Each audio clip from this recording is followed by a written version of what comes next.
संतो ठहरी के कराहु विचार, ठौर निज सुखदाई। संतो ठहरी के कराहु विचार, ठौर निज सुखदाई। नमस्कार दोस्तों, मैं अविनाश दास रेशनल कबीर यूट्यूब चैनल में आप सबका हार्दिक स्वागत करता हूं।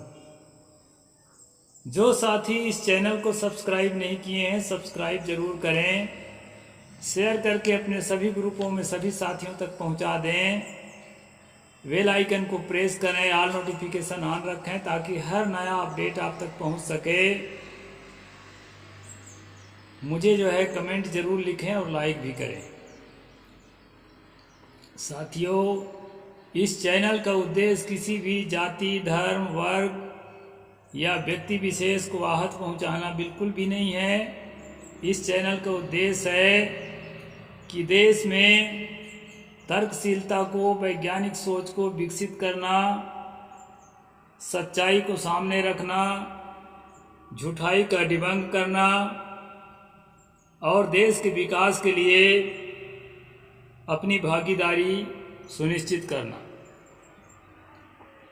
साथियों, मैंने एक छोटा सा पद गाया है शुरू में, उसका मैं पहले सबसे अर्थ कर देता हूँ संक्षेप में। इसके बाद फिर जैसा कि आपको मालूम है, रोज के सुबह कबीर और रामानंद इस किताब को मैं पढ़कर सुनाता हूँ, तो इसको पढ़कर सुनाऊंगा दोस्तों। सतगुरु राम रहा साहिब ने अपने पंचग्रंथी में लिखा है, संतो ठहर के करहु विचार, ठौर निज सुखदाई। इसी पद को मैंने शुरू में बोला है, तो उसका संक्षेप में दोस्तों अर्थ कर देता हूं ताकि समझना आसान हो जाए। साहिब ने कहा कि ठहर कर विचार करो, शांत चित्त से विचार करो।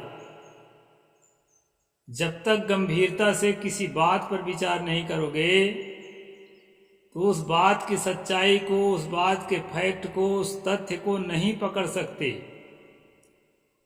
दोस्तों, उतावलेपन से तथागत भगवान बुद्ध ने भी कहा है, न तेन होती धम्मट्ठो ए नत्थं सहसा नये। वह धर्मिष्ठ नहीं हो सकता है जो सहसा यानी उतावलेपन से निर्णय लेता है। जो व्यक्ति उतावलापन से सडनली फैसला लेता है, वो व्यक्ति कभी भी सच्चा धम्म में स्थित नहीं हो सकता, सत्य में स्थित नहीं हो सकता। इसलिए दोस्तों, किसी बात को गंभीरता से विचार करने के बाद, मंथन करने के बाद, अन्वेषण करने के बाद, चिंतन करने के बाद, उसके तथ्य तक पहुंचने के बाद उसको स्वीकार करना चाहिए। एक कबीर पंथ है। तो इसीलिए कहा, संतो ठहर के करो विचार, ठौर निज सुखदाई हो। अगर इस तरह ना ठहर करके गंभीरता पूर्वक विचार करके तथ्य तक पहुंचेंगे तो वो ऐसा स्थान मिलेगा जो सुखदाई स्थान है। दुख नहीं है वहां। दुख कहाँ होता है दोस्तों? दुख अपने सहज अवस्था के बाहर होता है। सारा संसार दुख का रूप है, और सारा दुख संसार से आता है। कैसे आता है? हमारा मन जब सहज अवस्था में है, किसी की लेन देन में नहीं है, किसी के 3-5 में नहीं है, किसी के कलह कल्पना में नहीं है, शांत है, सहज है, तो काहे का दुख होगा? दुख तो दुनिया की बातें, दुनिया की जो घटनाएं हैं हमारे दिमाग से गुजरती हैं ना, तो वो प्रभावित करती हैं, उससे दुख होता है। और हमारा शरीर जब दुनिया की चीज़ों के संपर्क में आता है, उसके प्रभाव में आता है, तब उससे हमें दुख होता है। नहीं, न शरीर में दुख है, न मन में दुख है। सहज अवस्था में कहीं दुख नहीं है। इसलिए सदगुरु ने कहा, ठौर निज सुखदाई हो। और इस सुखदाई ठौर को, इस आत्म स्थिति को, इस सहज अवस्था को, इस निर्वाण दशा को पाने के लिए आपको साधना करना पड़ेगा, और साधना करने के लिए आपको अपने मार्गदाता के विचारधारा को ठीक से समझना पड़ेगा। नहीं तो संसार में नकली चीजों का व्यापार फल फूल रहा है। आप देख रहे हैं छत्तीसगढ़ में जितने कबीरपंथी हैं वो सब जो है रामचरितमानस की टोली लिए फिरते हैं। उनको किसी को पता नहीं है कि हम जो ढो रहे हैं ना दिमाग में, एक कचरा से अलग कुछ भी नहीं है। ये किसी को पता नहीं है। जानते हैं अविनाश दास के पास भीड़ क्यों नहीं है, भक्तों का धन क्यों नहीं आता है, फकीरी जीवन क्यों जीना पड़ता है, अविनाश दास नहीं जानता है क्या? सब जानता हूं दोस्तों। झूठ को स्वीकार करना शुरू कर दूं तो सारा भीड़ मेरे पास इकट्ठा हो जाएगा, और झूठ को झूठ कहना शुरू कर दूं तो जो दो चार लोग हैं ना उनमें से भी कुछ मूर्ख टाइप के लोग दूर भाग जाएंगे। तो मैं आपको बताना चाहता हूं कि मेरा लक्ष्य जो है भीड़ इकट्ठा करना नहीं है, पैसा इकट्ठा करना नहीं है। मेरा एक ही लक्ष्य है कि संतो ठहर के करो विचार, ठौर निज सुखदाई हो। वो सुखदाई ठौर इस मनुष्य को कैसे मिले? सबसे पहले मुझे कैसे मिले? बिना देखे मैं किसी को कैसे कह सकूंगा कि ये है सुखदाई ठौर? मैं उस ठौर को अपना लूं, और उस ठौर को अपनाने के बाद फिर जो है उस ठौर ठिकाना को अपने लोगों को बता सकूं। एक ही आदमी मेरे पीछे आए, 2 आदमी आए, 5 आदमी आए, कुछ तो हैं, बहुत लोग हैं, गिनती करूंगा तो हजारों की संख्या में है, एकदम अकेला तो नहीं हूं। तो ऐसे भी लोग हैं इसी छत्तीसगढ़ के अंदर और भारत के अन्य प्रांतों में जो सत्य को समझना चाहते हैं, सत्य को सीखना चाहते हैं। भीड़ भले ना हो। तो दोस्तों मैं ये कह रहा था कि अभी हम लोग जो है ना इस कबीर और रामानंद इस किताब का अनुशीलन कर रहे हैं। पूरे कबीर पंथ में ये भ्रम फैला हुआ है कि कबीर साहब के गुरु स्वामी रामानंद थे, इसलिए जब गुरु के गुरु है तो उससे कुछ सीखा जाए। ऐसा सीखने के चक्कर में रामचरितमानस के ढोल पीट रहे हैं, और सबसे ज्यादा तेली और कलार कबीरपंथी हैं। और जे वर्णाधम तेली कलारा सपच तेली कुम्हारा सपच की रात कोल कलवारा, ये सब चीज को गा रहे हैं। अधम ते अधम अधम अति नारी तेहिमा मैं मतिमंदा घारी। औरतों की टोली बहुत ज्यादा है, और अपने पूरे समुदाय को दिन रात ढोलक बजा बजा गाली दे रहे हैं। इनको ज्ञान कैसे होगा? यही भ्रम के कारण ये ढोलक बजा बजा अपने पूरे समुदाय को गाली देते हैं कि सबको पता है कि स्वामी रामानंद राम भगत थे और कबीर साहेब स्वामी रामानंद के शिष्य थे। इसलिए दोस्तों कबीरपंथी राम भक्त होते हैं, खासकर पिछड़े इलाका हमारे छत्तीसगढ़ जैसे। और नहीं तो राम का मुझे कोई भी आदर्श ऐसा नहीं लगता है जो कबीरपंथियों की भक्ति करने के लायक हो। अपने जीवन में ऐसा एक काम दिखा दे राम तो मैं भी भक्ति शुरू कर दूंगा। गर्भवती पत्नी को जंगल में छोड़ देना, तड़पते बिलखते बाप को मरने के लिए छोड़ को जंगल का रास्ता पकड़ लेना, हॉस्पिटल जाना, इलाज कराना बहुत दूर की बात। एक ठो बात लग गई थी माता कह गई कि वो बात का इतना उसको जोश चढ़ गया कि बेहोश पड़ा है बाप उसको मरने के लिए छोड़ करके, और मर ही गया उसके जाने के बाद। कहते हैं पिता का वचन मानता था।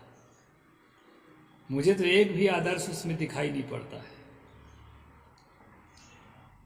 छुप करके हत्या करना, स्त्रियों का नाक कान काट देना, पत्नी को आग में झोंक देना किसी की बात में आकर के, तो ये सारी चीज़ें जो है पढ़ पढ़ के लोगों को सुनाते हैं। और मैंने बहुत पढ़ा, मेरे पास 3-4 रामायण है, वाल्मीकि का रामायण है, तुलसी का रामायण है, सच्ची रामायण है, ललई सिंह यादव का, बहुत सारी चीज़ें हैं। दोस्तों, मैं पोल पट्टी को जानता हूँ, इसलिए मैं स्वीकार नहीं करता। आज हमको देखना है स्वामी रामानंद और उनकी रचनाएं। आदमी के दिल की बात उसके किताब में होती है, ये जान लीजिए। मैं दिल में जो सोचता हूँ, जितना कठोर हूँ, जितना कोमल हूँ, वो सब कुछ मेरी वाणी के साथ, मेरी किताबों के साथ अंकित हो जाती है। यदि आप लोगों को मान्यता है कि स्वामी रामानंद कबीर साहब के गुरु थे, ये है, हमारे जैसे बहुत कम लोग हैं जो इस बात को स्वीकार नहीं करते, तो देख लीजिए कि उनके किताब में, उनके किताब भी पढ़िए। मैं कहा ना, सडनली निर्णय करने वाला आदमी तथ्य तक नहीं पहुंचता है। अध्ययन करें, कबीर की किताब को भरपूर पढ़ें और रामानंद की किताब को, और कंपेयर करें, तब पता चलेगा कि इनके कोई संबंध था भी कि नहीं था। कबीरपंथियों को भटकाने के लिए ऐसा बताया गया है कि स्वामी रामानंद के संबंध रहा कबीर साहब से, ताकि अपने मूल सिद्धांत से दूर हट जाए, और हट ही गए हैं बहुत लोग। स्वामी रामानंद की संस्कृत में 3 रचनाएं हैं। पहला वैष्णव मताद भास्कर, दूसरा रामार्चन पद्धति, और तीसरा ग्रंथ है ब्रह्मसूत्र पर आनंद भास। ये पृष्ठ नंबर 95 से बात कर रहा हूं दोस्तों। उपरोक्त तीनों ग्रंथ रामानंद संप्रदाय में सर्वमान्य हैं तथा हिंदी साहित्य के विद्वान और इतिहासकार भी उन्हें स्वामी रामानंद की कृति मानते हैं। रामानंद संप्रदाय और हिंदी साहित्य पर उनका प्रभाव डॉक्टर बद्री नारायण श्रीवास्तव लिखते हैं कि वैष्णव मताज भास्कर संस्कृत में लिखा गया, उसका प्रकाशन एवं सर्वप्रथम काशी के लिथो प्रेस से हुआ था। यह प्रति अभी अप्राप्त है। इस समय इसके प्रमुख 3 प्रतियां प्राप्त हुई है। एक का संपादक पंडित राम टहल दास और दूसरे के श्री भगवताचार्य जी हैं। मेरे पास जो प्रति है वह स्वामी रामेश्वरानंद द्वारा संपादित एवं प्रकाशित है, जिनका प्रकाशन अखिल भारतीय वर्षीय श्री रामानंद वेदांत प्रचार समिति जगत गुरु श्री रामानंदाचार्य पीठ चौक अहमदाबाद से हुआ है। यह ग्रंथ प्रभाकीकरण, युत भाष्य एवं हिंदी अनुवाद सहित है। उक्त ग्रंथ में रामार्चन पद्धति भी मूल रूप से छपी है। तीसरा ग्रंथ आनंद भास, जिसके संशोधक स्वामी रघुवर दास जी हैं। यह ग्रंथ श्री रघुवर दास वेदांत पीठाधिपति श्री चौक सिद्धपुर के द्वितीय वृत्ति और 2024 में छपी है। ये विक्रम संवत है। तो इस प्रकार दोस्तों, पूरी किताब तो मैं पढ़ूंगा नहीं, संक्षेप में पढ़कर बता रहा हूँ। इस ग्रंथ में स्वामी रामानंद अपने प्रिय शिष्य सुरसुरानंद से निम्नलिखित 10 प्रश्नों का उत्तर दिया है। इस बात को समझ लीजिए। तत्व क्या है? श्री वैष्णवों का जाप्य क्या है? वैष्णवों में इष्ट का स्वरूप, मुक्ति के सुलभ साधन, श्रेष्ठ धर्म, वैष्णवों के भेद, वैष्णवों का निवास स्थान, वैष्णवों का कालक्षेप और मोक्ष के साधन। प्रथम प्रश्न के उत्तर में श्री राम मंत्रार्थ, श्री राम चरम मंत्रार्थ श्री व्याख्या में की गई है। जीव जीव ईश्वर में पारस्परिक संबंध, तत्वत्रय, आकार त्रय, अर्थ पंचक, भगवत स्वरूप, चित स्वरूप, परस स्वरूप, आचार्य स्वरूप आदि की व्याख्या भी उसी प्रश्न के संबंध में की गई है। तृतीय प्रश्न के उत्तर में सीता, राम तथा लक्ष्मण आदि का दिव्य ध्यान करना बताया गया है। चतुर्थ प्रश्न के उत्तर में पंच संस्कार, राम मंत्र का जाप, तुलसी माला धारण, तत्व चिंतन करते हुए भागवत भक्ति करना, राम नवमी, कृष्ण जन्माष्टमी, नृसिंह चतुर्दशी, 52 जयंती, जानकी नवमी, षड्विश एकादशी आदि विष्णु पंचक व्रतों का धारण करना आदि पर विचार प्रकट किया गया है। ये स्वामी रामानंद की किताब की बात है। पंचम प्रश्न में उत्तर में अहिंसा, भगवान का षोडशोपचार, नित्याराधन, वर्णाश्रम धर्म का पालन, ये बड़ी बात है। स्वामी रामानंद जी वर्णाश्रम धर्म का पालन करने के आदेश देते हैं, जबकि कबीर साहब जो है मनुष्य को केवल मनुष्य मानते हैं, किसी को अछूत नहीं मानते। भगवान के अटूट भक्ति, श्रवण, कीर्तन आदि वैष्णव कर्तव्य बताए गए हैं। छठे प्रश्न के उत्तर में जीव तत्व का निरूपण किया गया है। सातवें प्रश्न के उत्तर में वैष्णवों को पंचायत धारण करने को, तीर्थ स्थान, सत्संग, कीर्तन युक्त प्रेमा भक्ति करने का आदेश दिए गए। यहाँ तीर्थ की बात कहा गया है, जबकि कबीर साहब कहते हैं तीर्थ गए तिबहि मुए, जूड़े पानी नहाए, कहें कबीर सुनो हो संतो राक्षस होए पछताए। सीधे सीधे टिप्पणी करते हैं। इस प्रकार से दोस्तों यहाँ पर है मथुरा, अयोध्या, काशी, चित्रकूट, मिथिला आदि स्थानों में वैष्णवों को निवास करने की आज्ञा दी गई है। वो सद्गुरु कहते हैं कि सभी भूमि बनारसी सब नीर गंगा होए। कहीं स्थान विशेष में, ये नदी विशेष में तुम्हारी पवित्रता होगी, ये कबीर विचार में बिल्कुल भी मान्य नहीं है। हाँ, जिस किसी स्थानों में रहे वहाँ देवता का सम्मान अवश्य करें। नवे यहाँ देवता को सतगुरु कबीर साहब ने तो कुत्ता से भी बदतर बताया है। निगुरा ब्राह्मण नहीं भला, गुरुमुख भला चमार, देवतन से कुत्ता भला, जो नित उठ भूखे द्वार। दोस्तों यहाँ देवताओं को पूजा सम्मान करने की बात कही गई है। तो 10वें प्रश्न के उत्तर में प्रपत्ति मोक्ष का मार्ग, साकेत धाम, भगवत, ये साकेत धाम इत्यादि जो है अंधविश्वास को बिन देखे वह देश की बात कहे सुकूर, आप वही खारी खात है बेचत फिरे कपूर। सतगुरु कबीर साहब ने सीधे डिबंग कर दिया है। तो आप सिद्धांतों को समझने का प्रयास करें, तभी जो है कबीर साहब को ठीक से समझा जा सकता है। भगवत प्राप्ति का वर्णन किया है। इस प्रकार इस ग्रंथ की समाप्ति होती है। रामार्चन पद्धति वर्ण विषय। इस ग्रंथ के आरंभिक श्लोकों में भगवान राम एवं रामानुजाचार्य के पूर्वाचारों का स्मरण रामानंद ने किया है। ठीक है, अपने गुरु को सभी करते हैं। श्लोक में गुरु राघवानंद जी को उन्होंने वंदना की है। भगवान राम की पूजा करने की विधियों का विस्तार किया है। स्वामी जी के उपासक शरीर की शुद्धि एवं नित्य कर्म के संबंध में विस्तृत विवेचना प्रस्तुत की है। मूर्ति स्नान सतगुरु कबीर साहब नहीं मानते हैं। उन्होंने कहा है कि पाथर पूजे हरि मिले तो मैं पूजूं पहाड़, याते चाकी भली पीस खाए संसार, बहुत प्रसिद्ध साखी है। षोडशोपचार, साग, आयुष, सपरिवार पूजन, भगवान राम की स्तुति, राजभोग, भागवतों को प्रसाद अर्पण करना आदि ग्रंथ के भी विस्तार हैं। अंत में यह भी कहा गया है कि पूर्वाह्न तथा अपराह्न में पूर्व विधि से नित्य रामार्चन करना चाहिए। दोस्तों यहाँ पर जो है हमने 2 किताबों के बारे में जाना।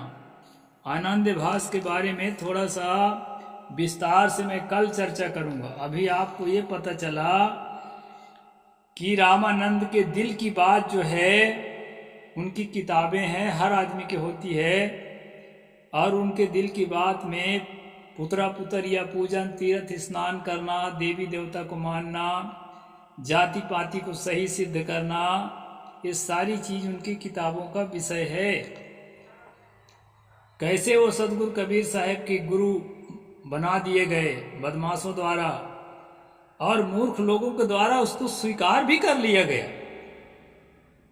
मैं तो खुले शब्दों में कहता हूं कि इसको जो स्वीकार करता है वो मूर्ख से ज्यादा कुछ भी नहीं है, विचार ही नहीं कर रहा है। अरे भाई पढ़ो लिखो, उनके भी किताब को पढ़ो और उनके भी किताब को पढ़ो, पढ़ने के बाद निर्णय लो ना कि इनके विचारधारा क्या है, इसमें कुछ मेल है भी कि नहीं है। अब मेले नहीं है तो क्या सीख लिया कबीर साहब ने उनसे, और कुछ सीखा ही नहीं तो गुरु किस बात का। इस पर जो है आप सब लोगों को विचार करना है दोस्तों। अब आज इतना ही बात करूंगा। साहेब बंदगी, जय जोहार, जय भीम, नमस्कार।